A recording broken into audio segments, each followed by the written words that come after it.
to Both Sides of the Story webinar series. I am Tammy Gustafson. And my name is Nathaniel Gustafson. And we are both licensed professional counselors. We are coaches and we are married. We've been married for 18 years. This is part of our story. So you are getting a little bit of all of that. You're getting the clinical side, you're getting the personal side, you're getting the male-female side. And so our goal is to take topics that are critical for healing after betrayal and shoot straight and pull back the curtain to let you know what works, what doesn't work from our clinical experience and our personal experience. But first of all, Nathaniel, do you want to introduce yourself a bit? Indeed. Again, my name is Nathaniel Gustafson. I have a practice called Tender-Hearted Men, a coaching practice here in Colorado. I work with both men and couples. I really like working with couples. The tagline of my business is to help men feel and couples heal. And so a lot of what brings us to this room is when men aren't able to engage their emotions. And when they're not able to, it goes out sideways, oftentimes in destructive behaviors. And so when we help men heal, then we can position them to come alongside their wife with empathy and humility and validation to help her heal from the wounds he inflicted on her. And so I love working with couples, getting into the place where there's restoration. And like I said, I'm Tammy Gustafson, and I have a counseling practice called Live Free Counseling here in Colorado, where I focus on a lot of PTSD and trauma, do EMDR. And then I also have my coaching practice, which is what this falls under, called Betrayal Healing. And my passion is really to help women heal after betrayal and find their strength and their worth and value, and to be able to engage in life fully and see that there is beauty and there's good life ahead and after betrayal. So I also am the host of the Betrayal Healing Conference. That's probably how a lot of us got to know each other. So the next one is coming up in January of next year, and it's going to be fun. It's going to be fantastic. Really excited speakers. And I also host a retreat to Paris in the fall for those who are far along in their healing process, ready to really engage life again. And that is really fun. So, okay. So Nathaniel, do you want to give a disclaimer? Sure. Whereas Tammy and I are both licensed professional counselors, what we are doing now is not counseling and should not be considered as such. We are giving some information, and I hope you're able to glean something from it. Should you need a mental health professional, we encourage you to go seek that out within your state. Additionally, we are going to be talking about grief today. Grief is one of those very, very heavy topics. We recognize that even suicide may be something you can consider. So there is a national suicide hotline. There's also the text line 998, I believe is the number, that if you text 998, you can get to the crisis help line. So consider those. Awesome. And guys, for the first hour, we're going to be doing some teaching and talking. The last half hour, as you probably know, is a live Q&A. So down in the bottom of your screen on Zoom, there's a Q&A button. If you have questions that you have now or that come up during our talk, stick them in that Q&A, and our team member, Amy, will be funneling them over to a document that Nathaniel and I will pull our questions from at the end. So let's dive into grief. So guys, I'm so glad that you're here and that you're leaning into this topic with us, because really the grieving process is the healing process. It is really how you work through, and of course there's a lot of skills and a lot of things that happen along the way, but it is how you work through and process through and get to that place. A lot of people call it the other side. I don't love that terminology, but that's where we're going, is to get to a place where you can breathe deeply and you can feel peace again and see beauty in life again. So I'm going to start with a definition, and this one comes from a book called The Grieving Brain by Mary Frances O'Connor. She's a neuroscientist and a psychologist. And so she studied grief and how it impacts the brain and how it impacts us moving forward.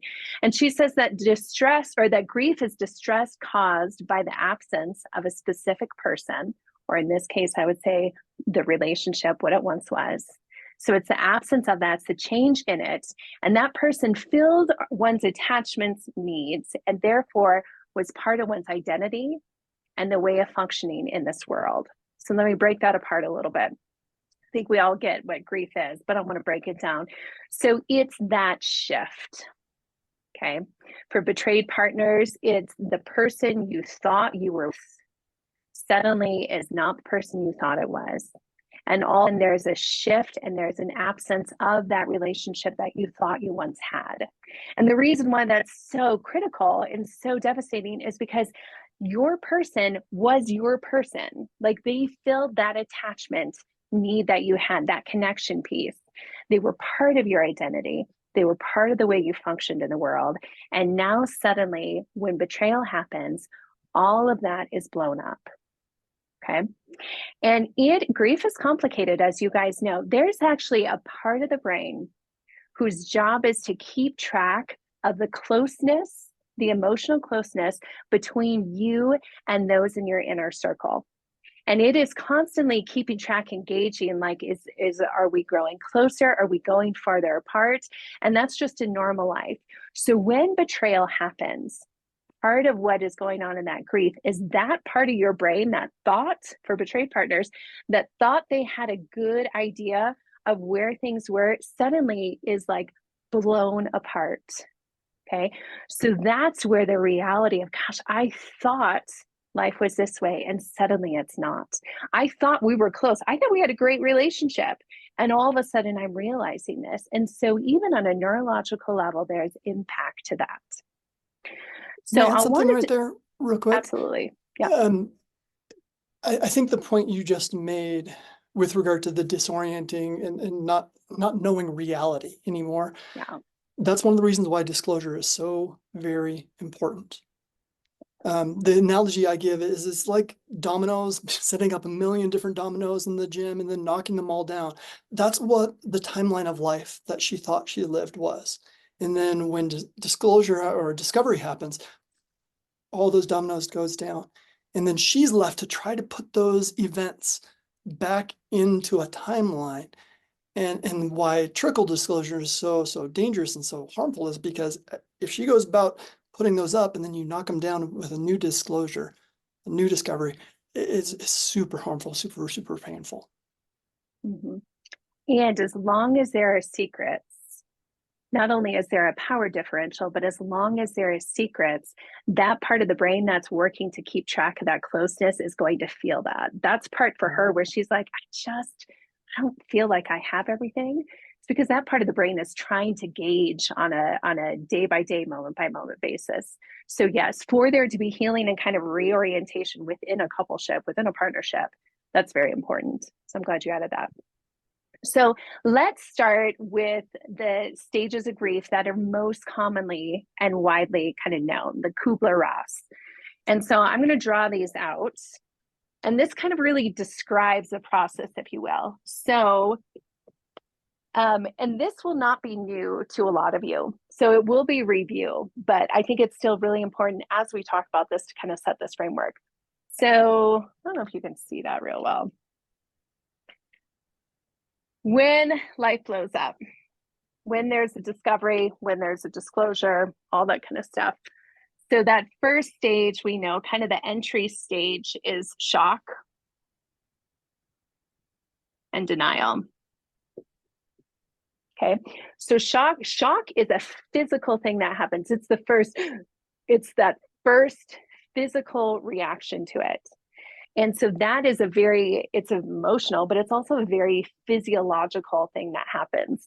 Denial goes more of that cognitive, emotional of like that. That's in between ours, it's coming out. Hey guys, there we go. Thanks. So, and the denial piece is like that. How can that possibly happen? Right. So we kind of get that in the beginning, and then it goes into this middle area. Shock and denial is the first one. Then it goes into this middle section of anger, sadness, and then we have some bargaining. I need a board with spell check. So, and in this is not a linear process. I wish it was. right? I wish we could check off the box, but it's not. There it goes. We go in and out of bargaining and sadness, and we circle back around and all of this, right? But these three components, particularly the anger and sadness, need to be there. And then at the end, where we all like to come to at the end, is acceptance. And I heard someone say, which I think was very helpful, is that acceptance is where there's kind of a permanent shift in the way things are viewed. So this is where you get to the part where you're like, okay, this is my story. This is what it is. And it's, I fully accept it. But there's kind of an in between where we'll dance around in here and then come out and then go back in and whatnot. So, and there's also the process of accepting, and in the process of like, in this moment, I accept it, but then it sweeps back in and it goes back around. So now the main thing that I think is critically important is for this sadness and this anger. They have to be there if you're going to process through and come out the other side. Okay. So so betrayed partners, I'm speaking to you. A lot of times what we will do is that one of these we prefer over the other. One might come naturally. One might feel safe. The other one might feel scary. Okay. And so what happens is we're like, ooh, I don't like sadness because sadness makes me feel really vulnerable. So I want to take sadness and I want to pull it out of the equation. But what happens if you pull one of these out, you will cycle in the other one and you will get stuck. Okay. Likewise, for a lot of the women I work with, it's the opposite. It's that anger is scary to them. That anger, either one, we're told as females not to be angry. We're told it's not acceptable. If you grew up in a faith tradition, a lot of times anger is not acceptable. Or maybe you saw a parent who is rageful and that's scary. So it's like, ooh, I don't like that. I'm not connected with my anger. I'm going to pull anger out. If you do, you will cycle in sadness. Okay. So both of these are important. And men, you need to hear your partner has to feel anger and has to express it to get to the other side. Nathaniel, do you want to add anything to all this? Well, and I would go stronger than that.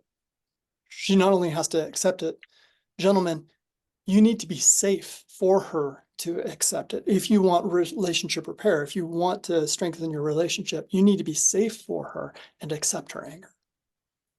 And so there's a comment in there, is the grief cycle or the stages of grief the same for men? Yes, it is. And I'll speak more about that a little bit later. We have a little bit different nuance for us. Can you give Tammy some more concrete ideas of like, what is anger? What is sadness? How does bargaining show up? Like, how do I know if I'm bargaining? Like, where do you see that? Yes, but my brain is stuck on something because you were talking about the men's version of this. So I just want to touch on it. Maybe I'll come back to it. Guys, that not safe. Not safe. Her. Yep. Not safe for her. And so Nathaniel will address that later, but I just want to talk about that now because that could get scary. Okay. So sadness, I think we all get this. Sadness a lot of times is crying. Sadness sometimes can be shut down. Another term is hopelessness.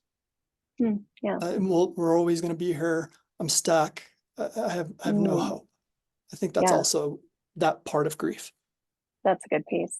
The bargaining is a little bit more tricky. How I define bargaining is that it's in a way it's minimizing it to make it not as bad. At least he's a good dad. At least he didn't have sex with anyone. At least it was one person and not 10 people.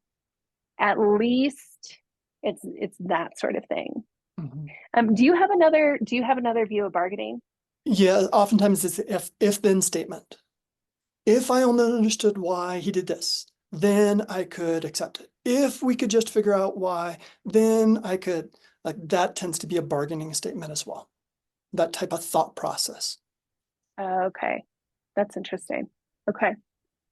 Anger I think we get anger. I think anger is that protective emotion that comes up. And I want to be clear about this. There are no bad emotions. Okay. All emotions are indicators, and can provide motivation. So sadness can get us to connect to other people and not calm, but slow down, right? That can be helpful. Anger is a protective emotion that's really important. So anger rises up. It gives you the energy to do things you might need to do, like set boundaries or kick them out of the house if you're not safe. Or anger can give you just enough gumption to get up in the day, because sometimes in sadness, you might just feel like sleeping or being in bed all day. So that's another one there. Denial, I think denial and shock are straightforward. Anything else you think I should add, Nathaniel? No, it's just to give it a little bit more like, how do I know if I'm in sadness? How do I know if I'm bargaining? How do I know if I'm anger? And I think the point you made as well of it's not linear. Yeah. There is no time around this. And it could be 5 minutes, 5 weeks, 5 months in one place. There is no norm with regard to like the timing of things. Mm-hmm. So let me hone in a little bit more and speak to the women. So grief is scary, and it's hard. C.S. Lewis, in his book, I forget what his book was, but after his wife died, he made a comment of saying, like, he didn't realize that grief and fear felt so much alike. Okay. Grief is hard because it's where you have to feel all those emotions. And so often we want to bounce out of them. So often it's really normal to be like, whew, if I can just read one more book, or if I listen to one more podcast, or if I can wrap my head around why he did this, then maybe it won't hurt so bad. Like if I can just keep myself busy and keep going, like maybe then I won't have to do this. Which I think And all of that is bargaining. If I can just keep myself busy, yeah. But whether or not it is or not, like the idea is it's hard and it's scary. And so I want to acknowledge that you did not ask for this. You did not ask for this. This was his acting out, was not your fault ever, ever. And so suddenly you are thrown into this pit of all of these emotions. And of course, we know that this isn't just there are a million other emotions that come along with grief. And the rapid cycling that happens is so normal and so common. We're feeling like, gosh, 1 minute you want him to hold you and comfort you. The next minute you never want to see him again. The next minute you are in the fetal position crying on the bathroom floor. Like that is all part of this. And so I just want to acknowledge this is hard. Okay. One thing that I think is also it really messes with your mind as a betrayed partner early on, and perhaps although not just early on, but this idea of those attachment bonds that we form with our partner, those are real and they are deep, and they do not immediately just evaporate if he did something wrong. Like you might get some people saying, well, why don't you just leave? Like how he did this to you, so just leave. Like, how could you love him anymore? That's not how it works. Those attachment bonds are very strong. And so when something like this blows up your heart and blows up the relationship, there is still that attachment connection that is there. And so that's the part of you that wants to draw close. He was the one that gave you comfort, right? And suddenly he is scary. But it's that back and forth, that internal battle that can happen of, I want to be close. I want him to comfort me. And then wait a second, you are scary and you are the enemy. And I don't want to have anything to do with you. And so there's this push and pull and this back and forth that is totally normal. Mm-hmm. It is totally normal. And I want to acknowledge it is pretty excruciating at times. And so just with that, I want you to have a lot of compassion on yourself and know that's what's happening. Michelle Mays talked about it in the last conference, and she said it is I'm going to lose the words, but it's the attachment, it's the connection piece, and it's the threat response system, both happening at the same time. So just acknowledge that, be aware of that, allow yourself to go with the ebb and flow of that, and it's normal. But that is part of the complicated piece of grieving. Well, and the definition that you started with was one of death, right? Distress, the grief is the distress caused by the absence of another person. But in that context, it's almost easier if the person would have died.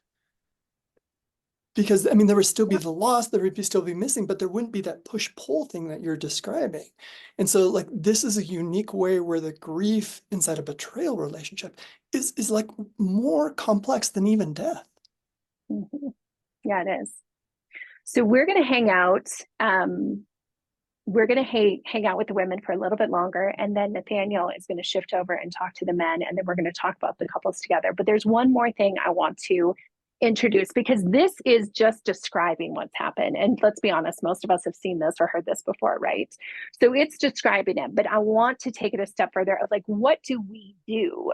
Like, great, I'm grieving. We know that. What do I do about it? So, couple things that I'm just going to start out with is that it's really important to name your emotions. Okay, they have done research, and when you name your emotions, that part of the brain, and you activate it, that is actually helping to process. Okay, grieving is a learning process, which is kind of a different way of thinking about it, but it's a learning process. And so part of learning your emotions, part of allowing them to be there, like one of the things I like to tell people is honor your emotions, meaning when an emotion come up, you just hold it loosely. Okay, you don't have to act on it. You don't have to bounce out of it. You don't have to distract from it. You learn to sit with it. Okay. And then a little bit later, it will go away, and then another one will come up, and you will notice that. That is part of tolerating. That's part of giving room and space for that to happen. But another thing, as far as a how to, like, how do we actually move through this besides acknowledging our emotions, journaling about it, talking about it, which is all really important? How do we do it from there? So psychologists Strobe and Schutt from the Netherlands came up with this dual process that I really like. And on one hand, there's kind of a loss focus. Can you see that? Is that dark enough? Or do I need to go black? I'll keep going. The other one is restoration focus. Okay. The loss focus, this is where we're dealing with all those emotions we just talked about. Okay. This is where we're struggling with denial. This is where we're struggling with the past. Okay. This is all the stuff we just talked about. But then on this restoration, this is day-to-day life. This is going back to work. Okay. This is experiencing new things. And that might be the same things that you have had, but it's new because of you're different and you're new, or it might be brand new things. Okay. And the thing with this is that it's this piece. This is the difference, is that we are going back and forth between all of these all the time. And this is part of how you move through. It's like you spend some time and you honor this when this comes up, but then you know what? Then you go out and you do day-to-day life, and you start to learn that you can manage. Okay, then you're thrown back in here, but then you go out with friends and maybe you try a new restaurant. And what starts to happen is that as you go back and forth between leaning into this and then going on with life and discovering new things and discovering about yourself, of like, gosh, mate, I can take my kids to the zoo all by myself. I'd never done that before, but now I did. And then you go back in here and wow, all right, I can spend a weekend by myself. I didn't know I could do that. Or, hey, I have now a new hobby because my friend was like, you got to get out and have some fun. And it's this back and forth where you start to move and process through as well. So, Nathaniel, anything you want to add to that? Well, my brain's going all kinds of different places because this is actually new material for me. I haven't heard you talk about this. Um, but I guess what I'm thinking is even in that model of grief that you just laid out, that back and forth thing, I would imagine many women, there's even grief with that, Totally. meaning like, I didn't want to have to do some of this stuff by myself. These are lessons I never signed up to learn in my marriage, and they were thrust on me. And I'm doing the best I can, but even that, it's not fair. And so, ladies, if Yeah. that's you, yeah, I hear that. It's in the back of my mind as I'm listening to her talk. So one other thing that I think helps with this and helps through the process is talking about the difference between grief and mourning. We don't mourn well in our culture. Can you, Okay. what is the difference between grief and mourning? So grief is really that internal process. It's that first board that we put up. It's all the emotions and whatnot. Okay. Mourning, and it's more personal. Mourning is more external. It's like the rituals. It's the community based. It's the New Orleans when somebody dies and they have a parade that goes through town, right? It's the getting together and in other cultures and grieving together and wearing black. There are things that I think other cultures do a lot better to say, and this is more death. We're pulling off the death thing, but it's this idea of we are going to mark the fact that there has been a loss. Okay. And in the death realm in the US, the closest thing we have usually is, a funeral or a celebration of life. But I think we need to pull this into the betrayal world as well, because there is a death of a relationship.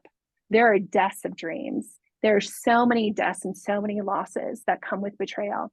And so what happens most of the time is because there's a lot of shame that partners will take on themselves, which is normal, but it's not your shame ever. But what happens is a lot of times we go silent. We're definitely not wearing black. We're definitely not parading through the streets. We're definitely not meeting with other people, right?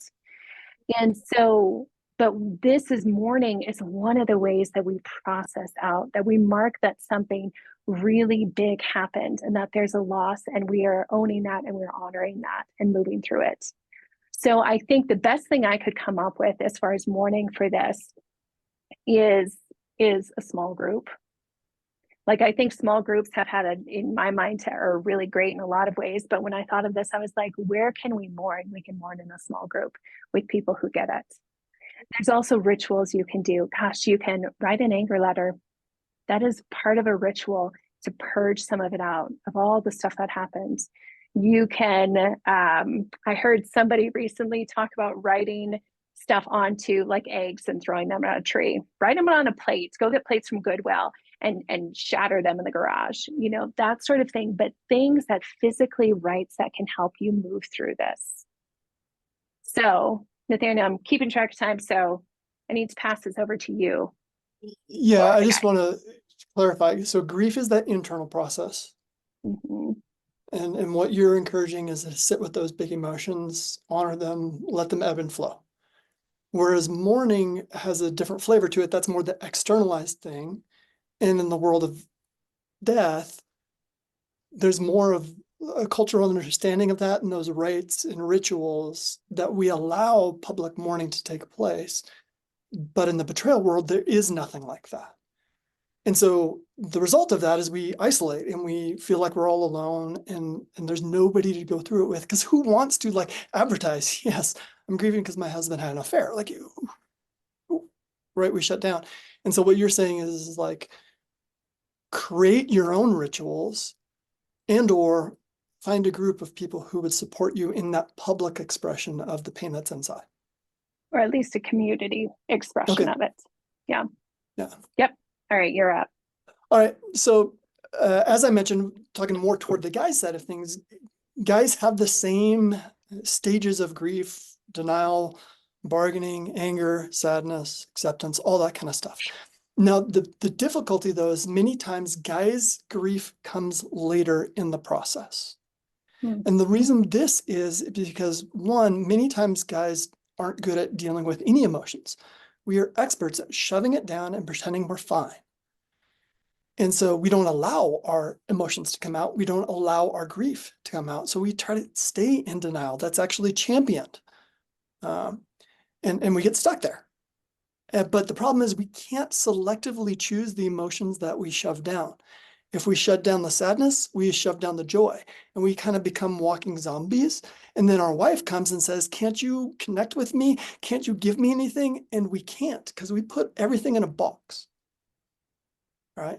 And so, fellas, if you want to help your wife in her grief process, you need to start tapping into those emotions, allowing them to come, drawing them out. Don't shove them anymore.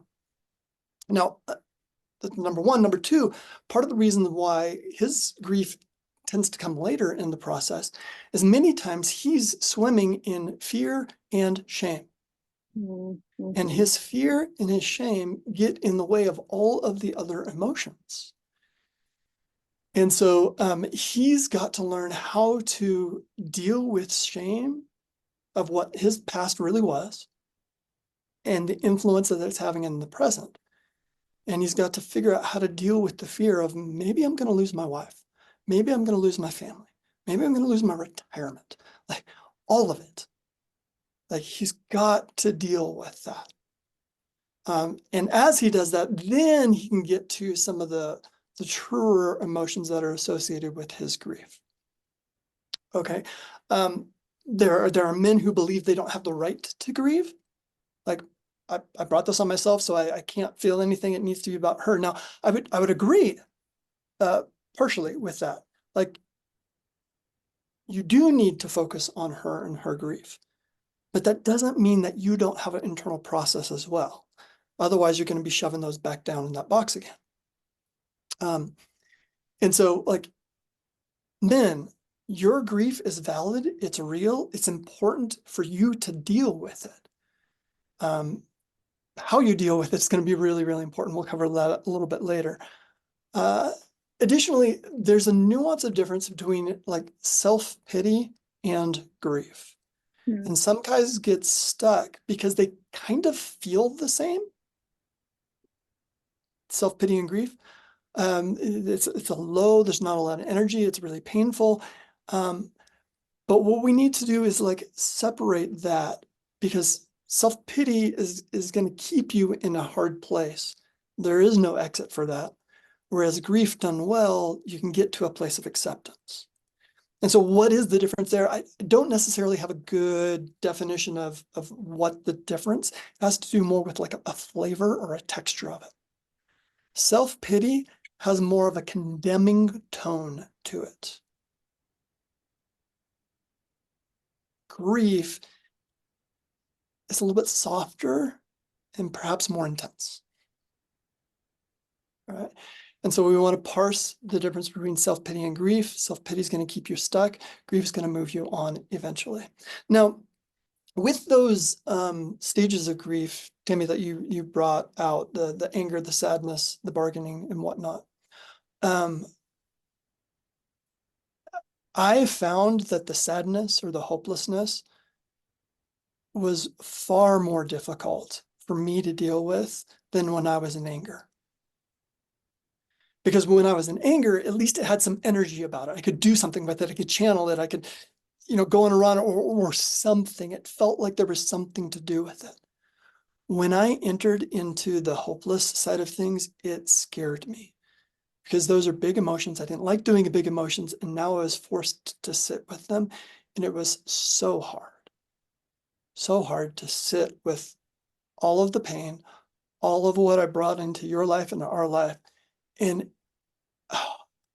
it took effort to keep breathing, because it just felt like my chest was getting crushed down. And so I think one of the reasons why we guys gravitate towards anger as our primary emotion is because we're scared of the hopelessness and the sadness. And so Tammy, you mentioned earlier, and I drew myself a little picture here to remind me of anger being, a protector. Now there's, and this is a little bit different, the audience type thing. Tammy, when you say anger, it's a good emotion for wives to engage.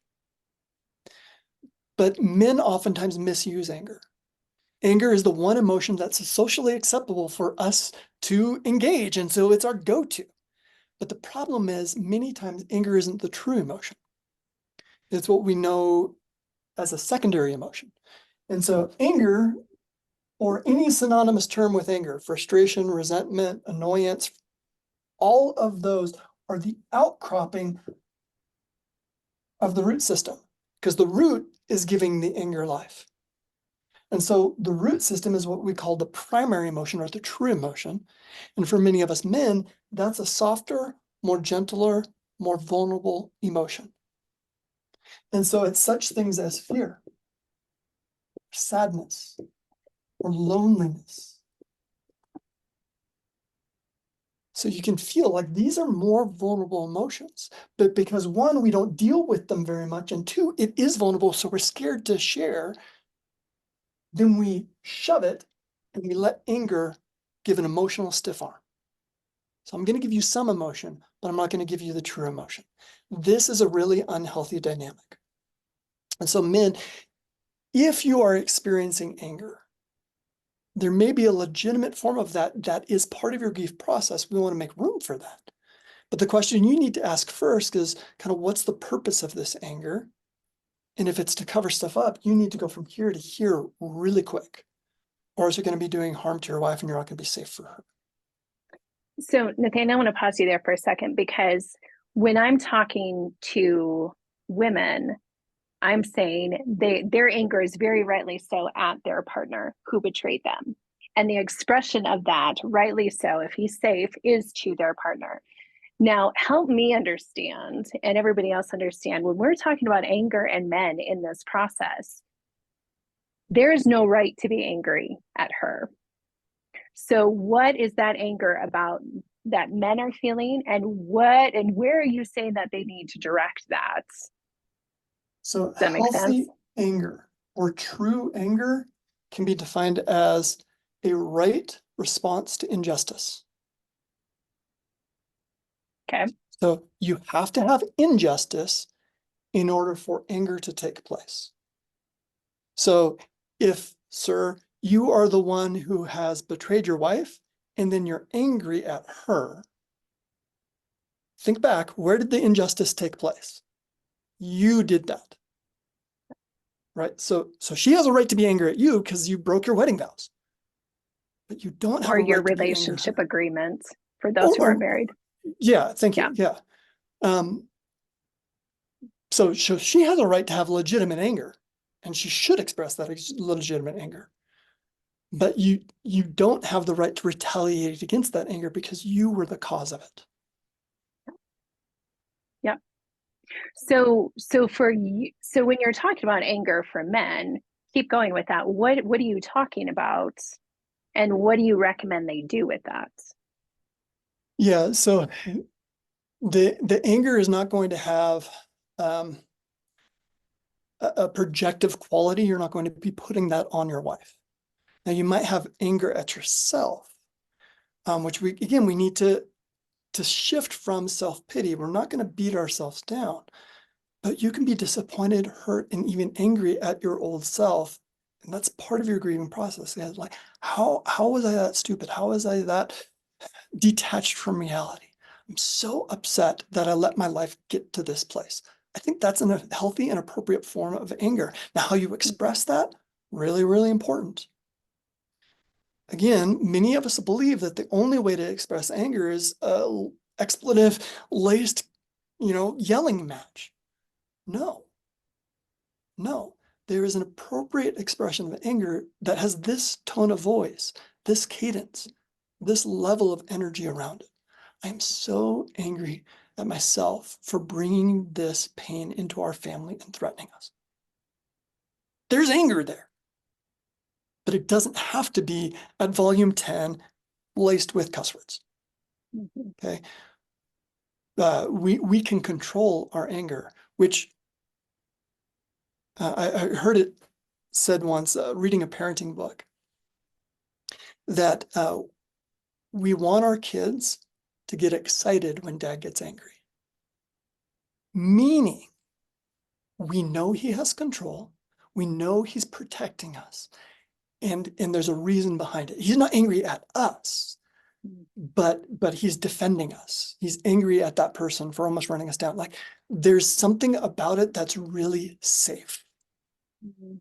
And I thought that was a beautiful goal to strive toward, to go, wow, what would it be like for me as a parent if the only time I got angry was in this really healthy, just way where the kids are like, ooh, I can't wait to see what happens. Dad's getting angry.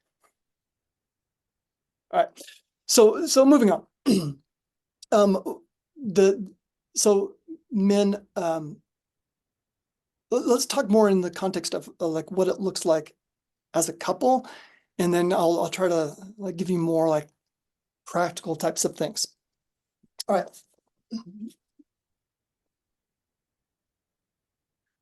So let's do it this way.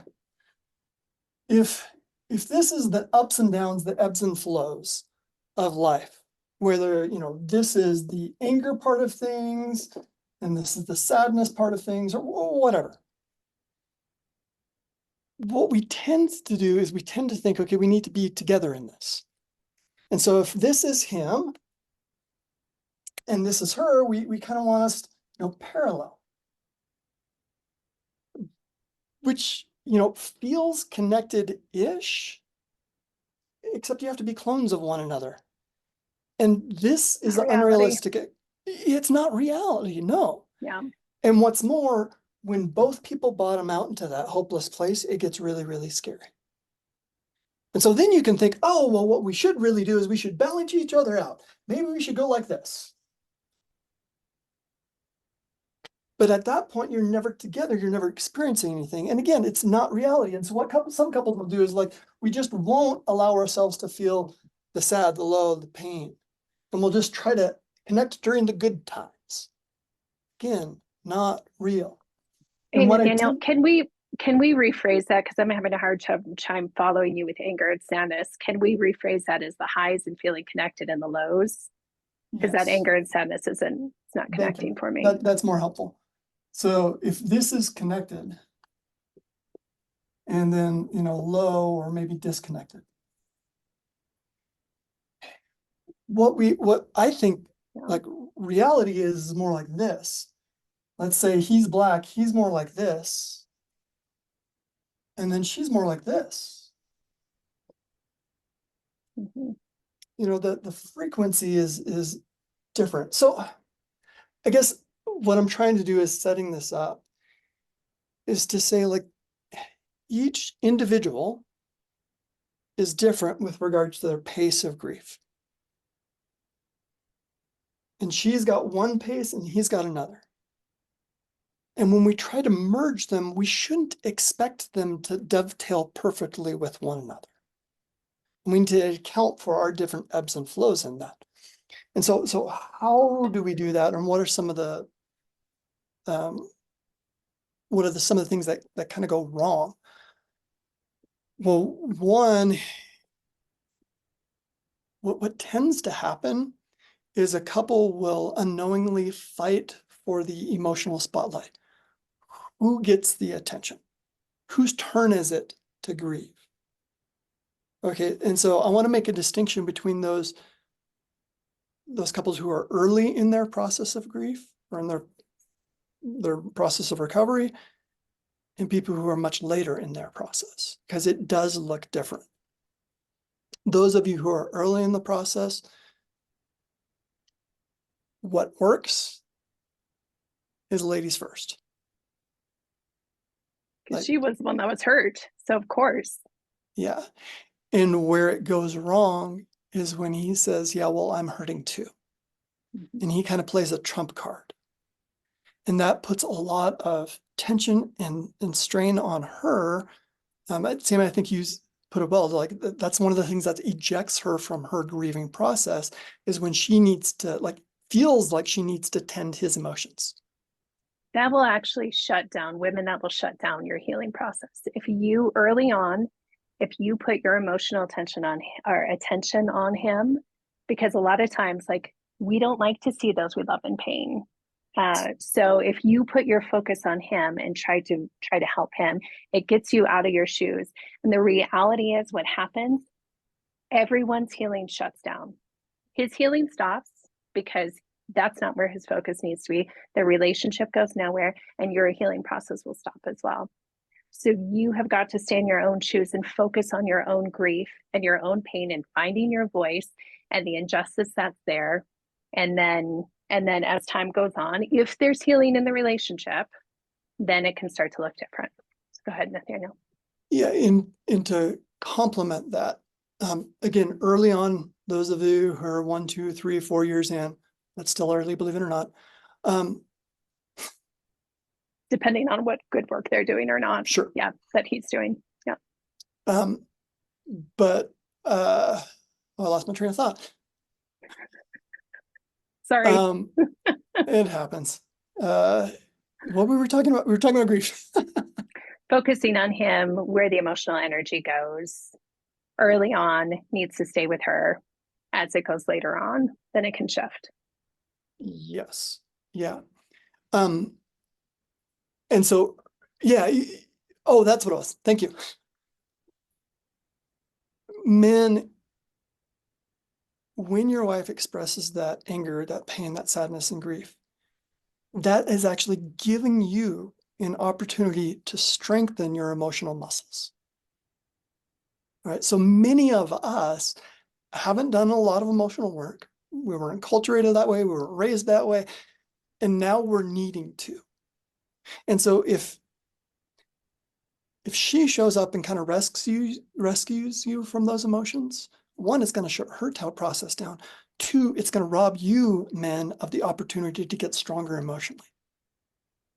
And so, men, you want her not to soothe you in those moments early on. That will serve you better later in time. Okay. So early on, what I recommend is it is about her. Later on, what I recommend is we need to have some more balance in the relationship. With the caveat of this, it's not my turn, her turn type thing. Men, what I recommend is we show up with our hearts, with our vulnerability, with our pain, with our grief process, because that's intimacy and that strengthens the relationship. And we show up with our hearts, and she may not be at the place where she's ready to hear it or listen to it, or she might get triggered as we're sharing our hearts, and then we need to shift to her.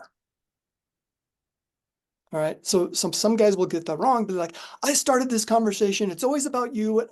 No. Anytime she shows up with her heart, we want to treat that as a sacred moment.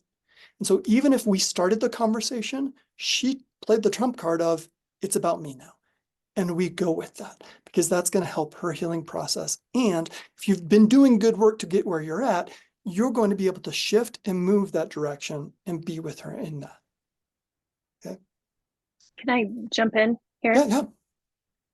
Guys, that doesn't mean your emotions aren't important. It doesn't. It just means that those emotional needs need to get met somewhere else for a long time until the relationship has healing. So it's not that you're shutting down at that point, but it's that shifting, but it's then in going and getting support. This is why you need a good group of men around you, or a good counselor, or a good coach. The other piece that I think comes in is the power imbalance. And I'm not gonna hang out here long. We'll do a webinar on this one time. But a lot of times there's that, like, this isn't fair because the power imbalance, because it feels like she has the power and whatnot. Guys, I just want you to know, long story short, she doesn't want it like that long term. No. She doesn't. And if she's triggered, that is a neurological response to a perceived threat. Okay. So this will calm. So if you do what Nathaniel is talking about, if you lean into that and focus on that and help her her heal from the wounds that you have caused and establish safety, that will even out. There will be more even out. Like for us, just to give a perspective, like for now, we don't have that. We don't have that imbalance. We don't have that trying to whose turn is it and all that. Like, we are able to ebb and flow in this now because we're at the place where we are both leaning into each other and we're both wanting to help each other through things. So it can absolutely get there, and it can be better than it's ever been, but it's going to take time and work. Yeah. So other difficulties of grieving together, one would be like who gets the emotional spotlight. One is like you can trigger one another. Like if you're grieving some part, then your partner might go there too, and it just becomes hard. And then another thing I tend to see is like the competition who hurts worse. And that's the wrong question, or because the logic is this. Yes, he is experiencing his pain, no doubt about it. Probably some of the worst pain of his life. And he brought that on himself. She is experiencing pain, and she doesn't deserve it. She did not have any choice in it. And so there's a nuance of difference there. Well, I'm not saying that his grief, his pain isn't important or isn't real. It totally is. But we brought that on ourselves, and we need to deal with it.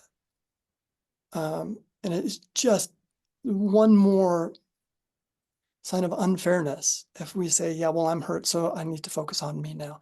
No, what we need to do is hold our pain in the background and be present for our wives and her expression. Okay, so what not to do, or obstacles. I don't want you to fix it. I just want you to feel it. So many times, men are fixers. If our wife is feeling some big emotion, we want to rescue her. We want to fix it for her. We want to do something. And oftentimes that feels demeaning to wives. Kind of the thought of, don't you think I would have thought of that already? You're not helping. So we don't need to fix this.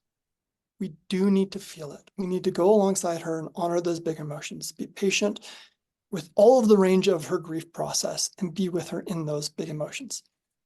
Don't distract from grief. Don't run and hide. Don't veg out on Candy Crush. Don't distract from the grief. Let it ebb and flow, let it come, engage it. Because that grief is probably a sign of something that needs to be healed. Don't cover it up. Don't deny it. Don't pretend like you're fine, because you're not. And then, Tammy, kind of as you said before, don't cover sadness with anger and only go to anger, or don't cover anger with sadness and only go to sadness. Both are part of a good grieving process. So for women on that, I don't like the term secondary emotion when it comes to anger. It makes sense for men when there's more of the roots, but ladies, sometimes your anger can be invalidated by saying it's just a secondary emotion, that there's actually something underneath it. I don't believe that. I believe that anger is standalone. Yeah, no, I know you don't. But like, I believe that anger is a standalone emotion.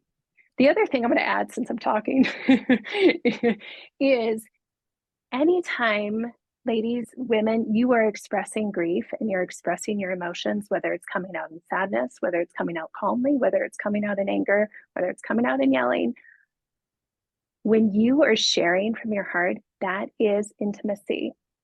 Yes. That is a gift that you are giving your partner by sharing what's inside of your heart, even if it's the anger that you feel for what he has done and how it has blown your life up. That is a gift. So I want you to know that. Yeah, and I'm going to rehash some of the stuff that you already said, but just to kind of, augment it. What to do with grief? Sit in those big emotions. Some of you probably seen me do this before, but it's like an emotional screen door. You've ever had a screen door with a hydraulic pin on the bottom, that hydraulic bar and the little pin that slides out and then holds the door open. All of our emotions are like that screen door. Once that pin is set, you don't close this door by forcing it shut. You're going to break it.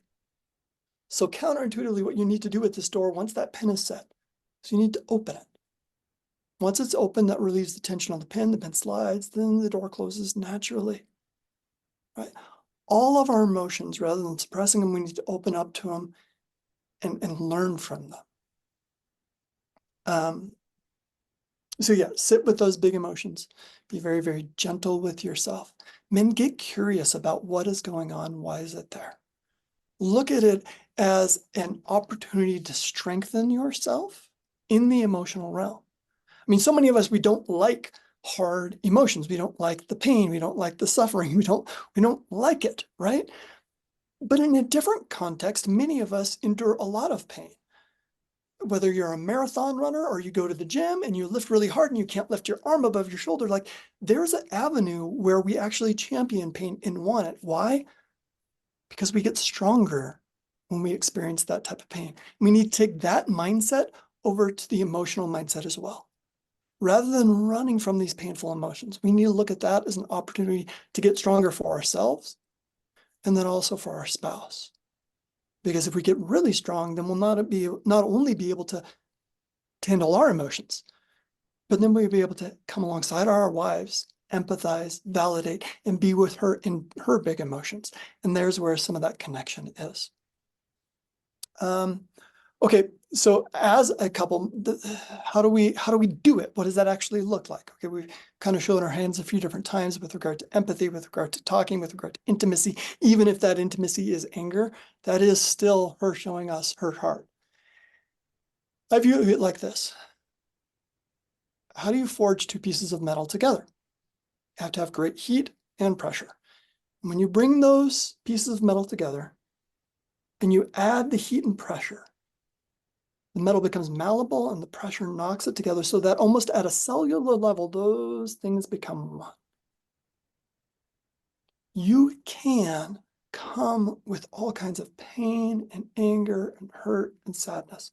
There is a way for you to come together in that.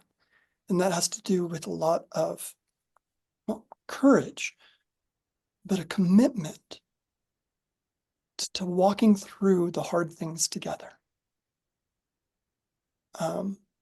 Anybody can connect during the good times, during the sine wave up here. But it takes great strength in a relationship to actually connect in the hard times and not be threatened by it. So 3 principles. 1, I've already said, her grief comes first. Her grief is a trump card. When it shows up, we go there. 2, he needs to proactively initiate conversations about grief, about sadness. He needs to knock on that door to say, hey, would now be a good time to talk about it. Now, where I see couples get this wrong a lot of times is they only talk about the hard things when they're in a hard time. Good point. Kind of becomes a self-fulfilling prophecy. See, whenever I bring this up, it goes sideways. You only bring it up when we are sideways. My recommendation is when you guys are doing well and connected, that's the moment, Jen, you need to gently approach your wife to say, hey, I know we're doing well. Is there any pain that you want to talk about? Any triggers, any hard times that you want me to connect with you in? Because if you wait for the hard times, it does become a self-fulfilling prophecy. Okay. So he needs to proactively knock on that door. And then wives, you get to choose your own adventure. You can go with him there, say, yes, I would love to have that conversation. There is something that is in the back of my mind that I've been holding that I want to talk to you about. You can say yes. You can say, no, I don't want to talk about it at all. Let's just enjoy our evening. Or nope, you're not safe for me. Why are you in my presence? Or 3, you can say maybe. Maybe you start a conversation and 2 minutes in, you get triggered. You can shut that conversation down. And gentlemen, you need to be okay with whatever adventure she chooses. Or she may get triggered, and it may, because the whole thing is, well, why would I open up this can, right? Especially when things are good. And it may be triggering to her, and she may have a reaction. But here's the deal. Here's the secret behind that is that she will notice that you open the door for her. And even if she gets triggered and it goes off and the evening is over, that is still a win because she will notice inside of you, she'll be like, huh, he never would have done that before. Like there's something different. So it's a long-term perspective of even if the moment, even if it blows up, that is not a loss. That's still success because you showed up and opened that door. And that will mean a lot to her. Yeah, you weren't hiding from it. You weren't cowardly. Like you took the bold step. Yeah. Okay. So 1, her grief comes first. 2, he initiates conversations, preferably when you're doing well, but maybe not always. And then 3, follow up the next day with hard conversations. So many times we guys are like, "Whew, I'm glad I got out of there alive. I don't want to open that can of worm again." It's important to revisit even hard conversations to say, hey, now there's a little bit of space. Is there anything else we need to cover? Is there anything we missed? Anything you don't think I quite got? That builds a sense of safety. What wives might think is, okay, he's not running from only initiating the conversation, but he's following up and making sure like we're where we need to be. That feels like the types of change that most wives are wanting. Like, wow, that's better. Okay, go ahead. Just noticing time. We got to wrap up and switch pretty soon. Okay, and so the final one is probably one of the questions that we've got. And maybe you, Tammy, want to field this one, but like, how long will I be grieving? Oh man, I wish I could pull out a calendar. So grieving is going to look different over time. Okay. In the beginning, it is excruciating and it feels like it will never end. And it feels like you'll never come out the other side. It feels like you're falling through a black hole for betrayed partners. Okay. You will get to the other side. I don't even like that term, but the idea is that speaking to the women, whether your partner does the work or not, you can heal. Whether your relationship makes it or not, you can heal. But you got to lean into those emotions. And at that point, it becomes that relationship with yourself too, of honoring your emotions.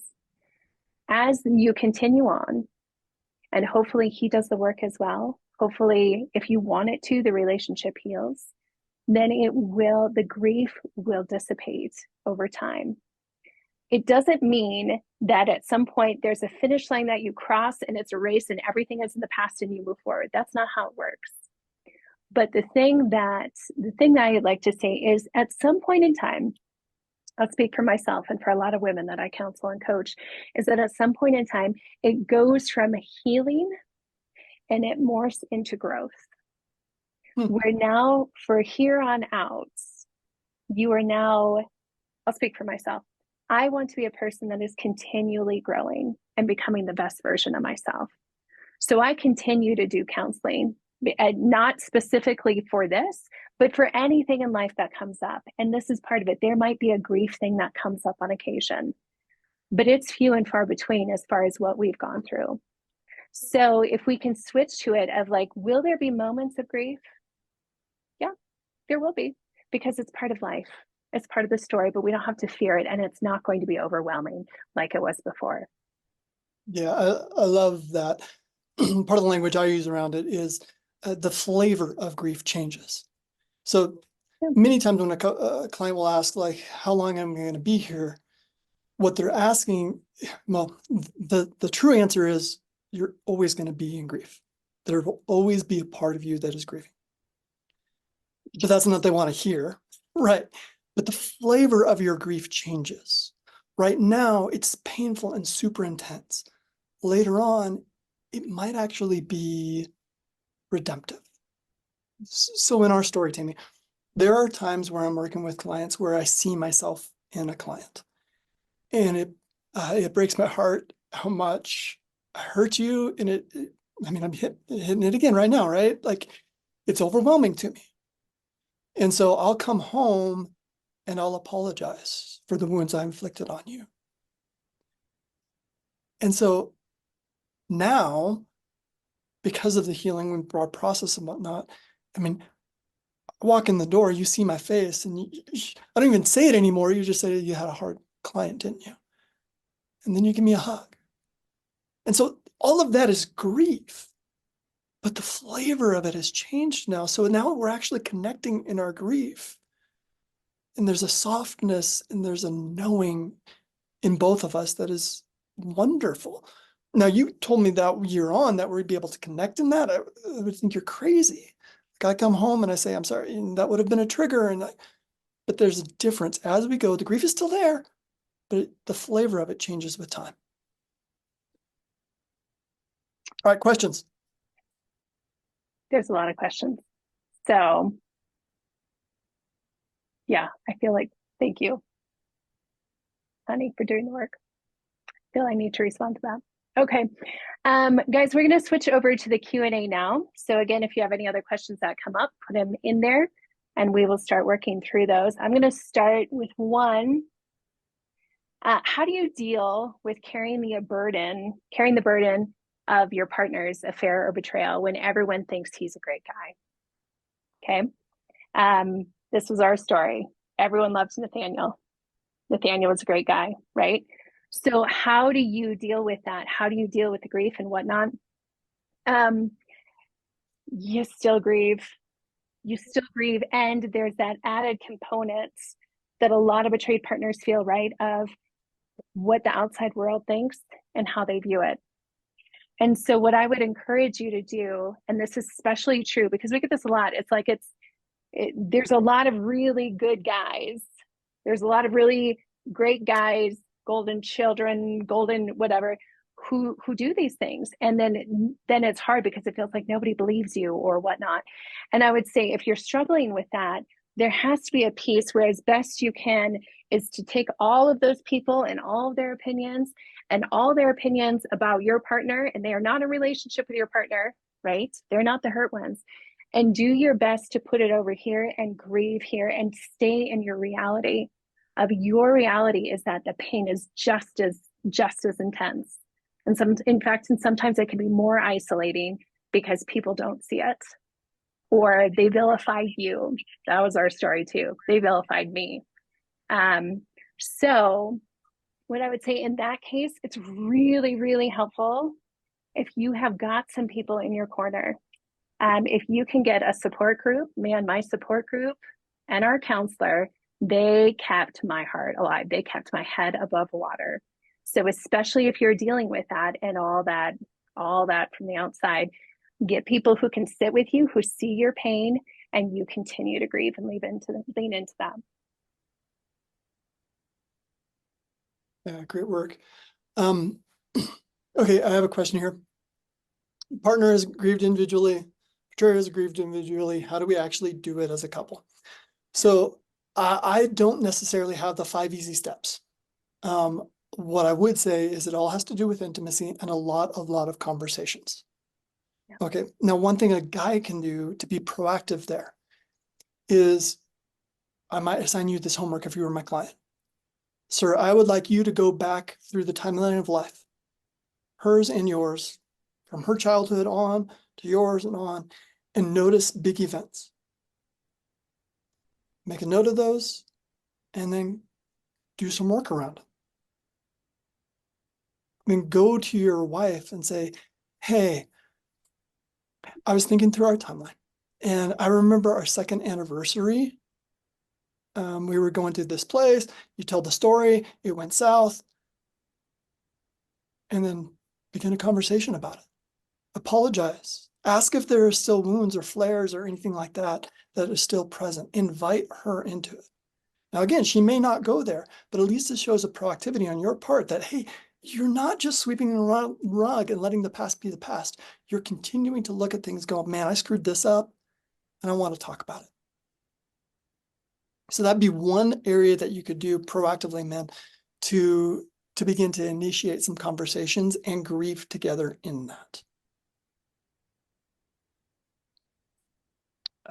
You have one, Tammy, or you want me to keep going? Yeah, if you have one, I'm still scanning them. Okay. My betrayer husband does not show anger at all. So I see shutdown or avoidance. What is that about? It seems like he is afraid of anger. Maybe it's childhood. I don't see anger. Should I be concerned? Is this an indicator of how his healing is going or not going? So it may or may not be an indicator of he's in a good place or not. Him not showing anger may be a really, really healthy thing. Now, if he's suppressing it, it's not. Okay, but I go back to that anger tree. If he's not expressing that anger, but he is expressing sadness and fear and loneliness and heartache and anxiety, and he's having conversations about that type of thing, then that's probably a really good indicator. Or maybe he starts a conversation where he's going, hey, I realize I'm angry, and I know it's not actually anger. I'm suppressing something. And so I'm going to do some work around it and come up with those things that are down here, then come back to that conversation. So if he can begin to call himself out, or maybe he is suppressing.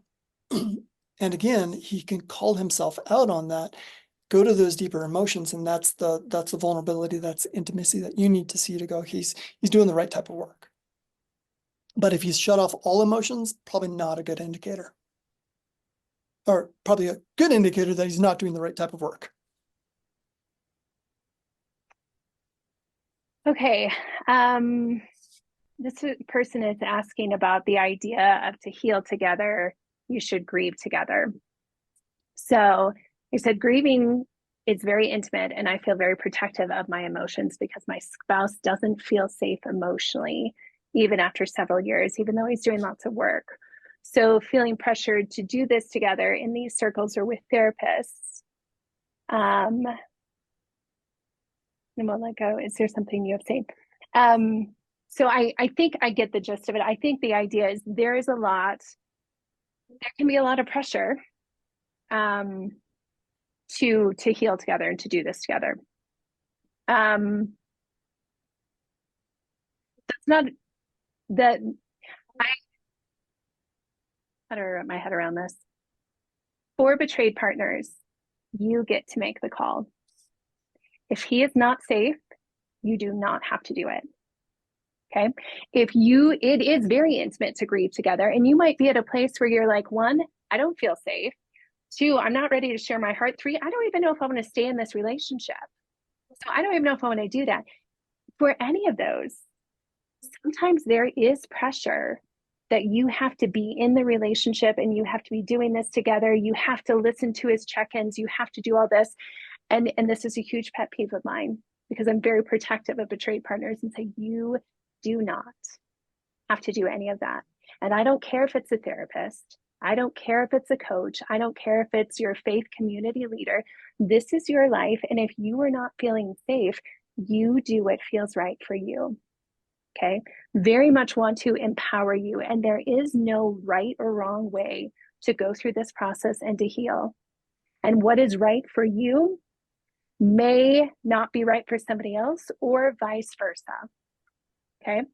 So I just had a conversation lately about this, about somebody feeling pressured, like, like we're being told that like he's supposed to do check-ins and I'm supposed to listen to the check-ins, but he's not doing great work and I'm hurt every time he's doing this. Or I don't want to share my heart or my pain with him because that's emotional, that's vulnerable. You don't have to do it. Okay? You don't have to do it. So you take a step back and feel what is right for you and what is right for you in this moment, and you move forward. I don't care who's telling you what to do. You listen to your heart. All right, there's a statement kind of dovetailing with some of what you were saying there, Tammy. I get the if statement from the betrayer. If you would work on this together, then we can heal. Yet he's not emotionally safe. He's not doing healing together. So why would I offer him my heart? All that kind of stuff. Okay, so let's slow down a little bit. If the betrayer husband is saying, if you would work on this, then we can heal. That's one of those power differentials. You, sir, are actually blame shifting your wife. you're the one that caused this. It's not if she would get on board. It's if you would have never betrayed her, you wouldn't be at this place. Okay.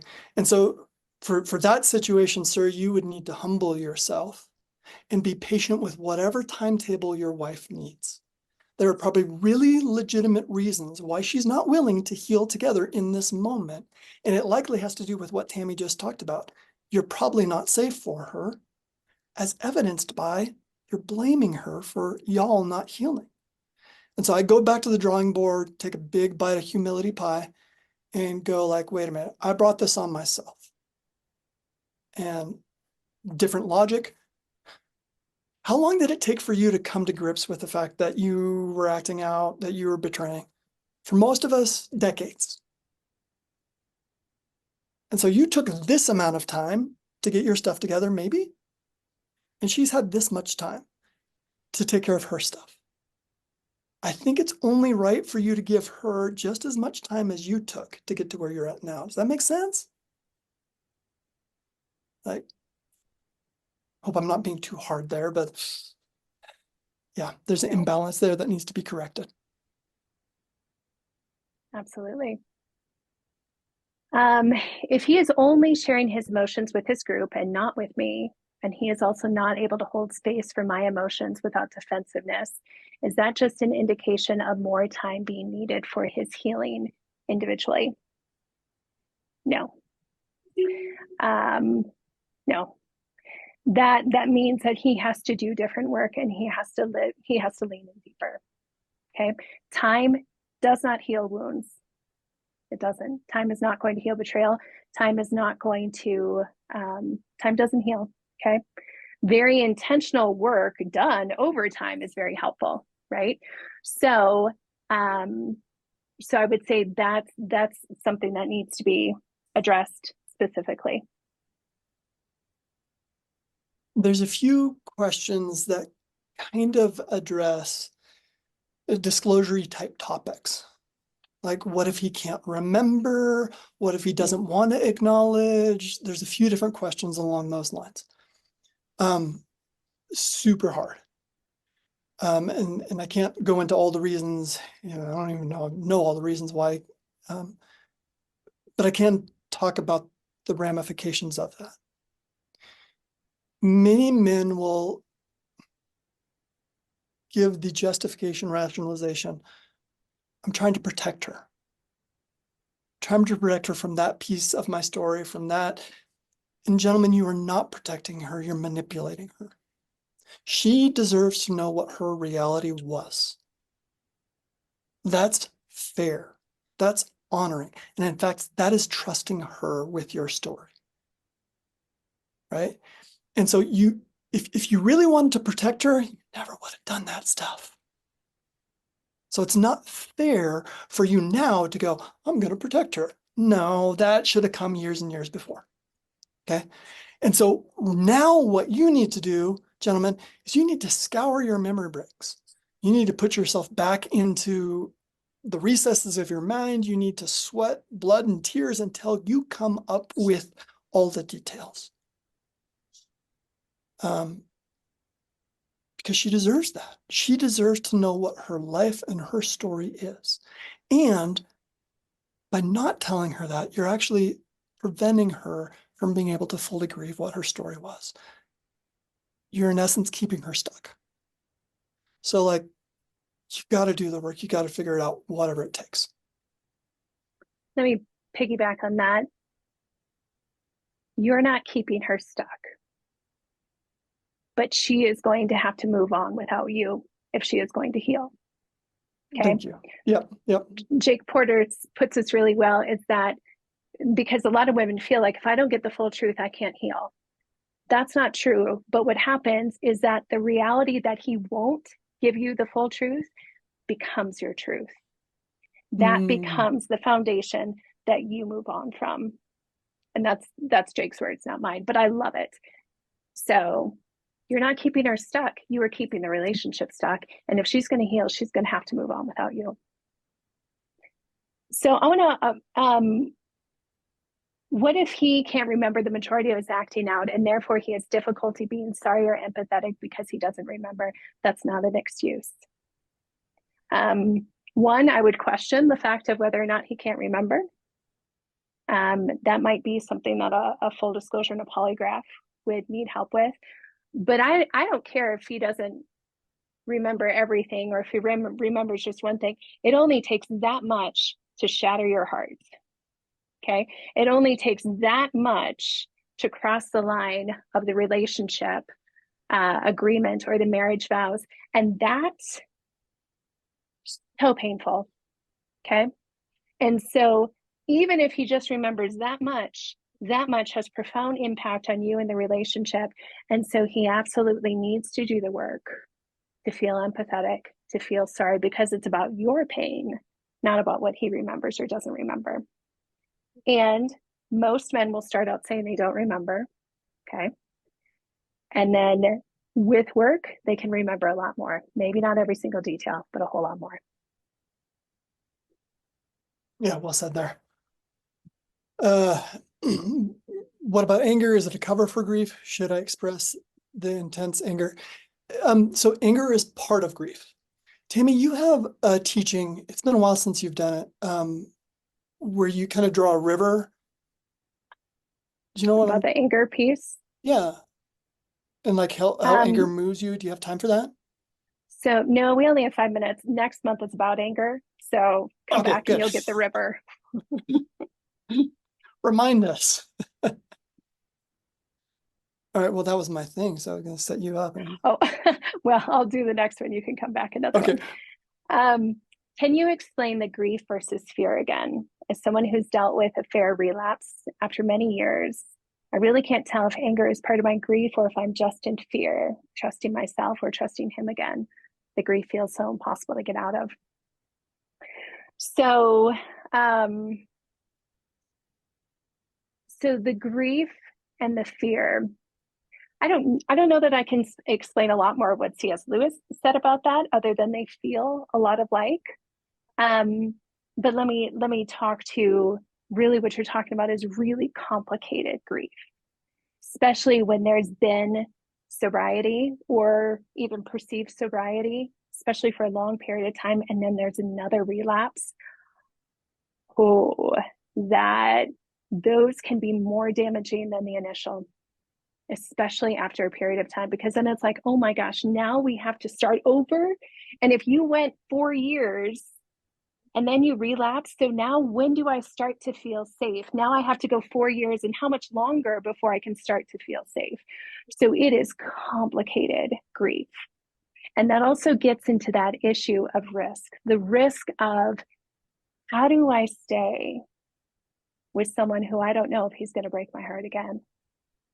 How do I grieve this? How do I let this be in the past? How do all of that fear just keeps everything circulating and everything going very rightly so. Okay. So for that, a few thoughts. One, if you're in that scenario in particular, there's going to have to be a lot of focus here. Like your safety is going to have to shift to a lot of it being in you. And this is true for all betrayed partners long term, but especially in these situations, is that there's going to need to be safety that you find within yourself. And it is possible, and it is probably going to take nervous system work and probably some body work. So for me, I didn't think it was possible. I was like, what do you mean? My safety comes in whether or not he's doing his work and whether or not he's sober now. That's where my safety is. There's another form of safety. And through how I found that is through fascia work, where it's releasing trauma from my body and it's calming my nervous system, and energy work. Reiki has been amazing to help calm that and to help be a place of like, you know what? I can feel safe in and of myself, and I can start to trust myself that no matter what happens, it wasn't your fault the first time he acted out. It's not the second time, or if he's relapsed multiple times, none of those times it was ever your fault. And there is only acting out where there is lying and hiding. Okay. So just because you didn't see it the first or second or third time does not mean that you were stupid or it's anything with you. Okay. So, but you calming your body and your nervous system, and you starting to get some of your needs met by the girlfriends, by therapists, by having a plan in place of like, hey, what do I do if this happens? Those are some of the keys that are going to help start to build safety. And the grief is complicated, but calming the nervous system will help with the grief. So I just want to encourage you with that. There's going to have to be a whole lot of self-care in that case. My husband is early recovered. 3 minutes. Thank you. And doing good work. He's focused on sobriety, doing an EMDR CSAT. Awesome. And still struggles with feelings. Is that something that comes later in his therapy? Yes and no. He should be focusing on emotions now, and his counselor should be getting him there. And it is not a light switch motion. He's been living his life for years, decades, probably in an emotionally stinted place. And it's going to take some time to develop those emotional muscles. And so many of us men, we want to get there. And it's scary and uncomfortable and unfamiliar. It's not that means that we can't get there.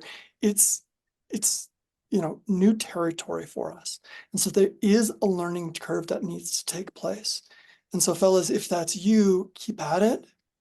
Your heart's in the right place.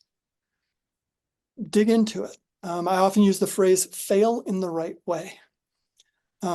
So try to engage those emotions, try to empathize with your wife. And even if it's clumsy and you do it wrong, at least you're trying in pursuing. And that's the right way to do it. I have another question that I want to address real quick. What happens in these conversations when these type of intimate conversations have, and the information you share was forgotten and he doesn't see it or doesn't get how the grief goes across all areas of my life? Like, oh my goodness, that's so hard.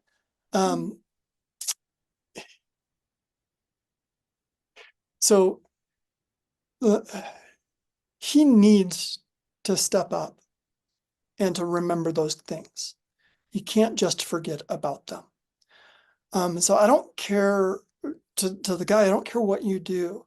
If you, once you get done with that conversation, if you literally take some notes and write it down and then look at it the next morning so that it's more front of mind so that you can go back to that, that's what needs to happen. Because boy, if your wife has got to the place where she's willing to share some of that stuff, that is a sacred moment. That's really, really good. And she's giving you her heart. You can't let it fall on the floor. And so you've got to get this right, pay attention and honor that. So if you have to take notes, do it. Whatever you need to do to honor it and to say, hey, I get it. And if you don't get it, it's okay to say that and then go work on it. Maybe that's what you bring to your group next time. Maybe that's what you bring to your counselor. Maybe that's what you journal about for 3 nights straight until you do get the emotional impact on it, but work toward it. Okay, guys, we are going to have to wrap up. Thank you for joining us today. Thank you for leaning into this topic. It's a hard topic. We know that. And so we appreciate your guys' time. We honor this time and that you're letting us into your heads, into your hearts, into your heads, however you want to say that. Next month, so we do these webinars monthly. Next month, like we said, is about anger. It's on May 14th, same time. And so we are going to be diving in the river that Nathaniel referenced, kind of how to process through anger. Is it friend or foe? Anger, friend or foe is the title of that. So you will get an email about that when it comes closer to the time, or you can go to our website for the webinar, which is bothsidesofthestory.co. So thank you again. So good to spend this time with you guys. Take care.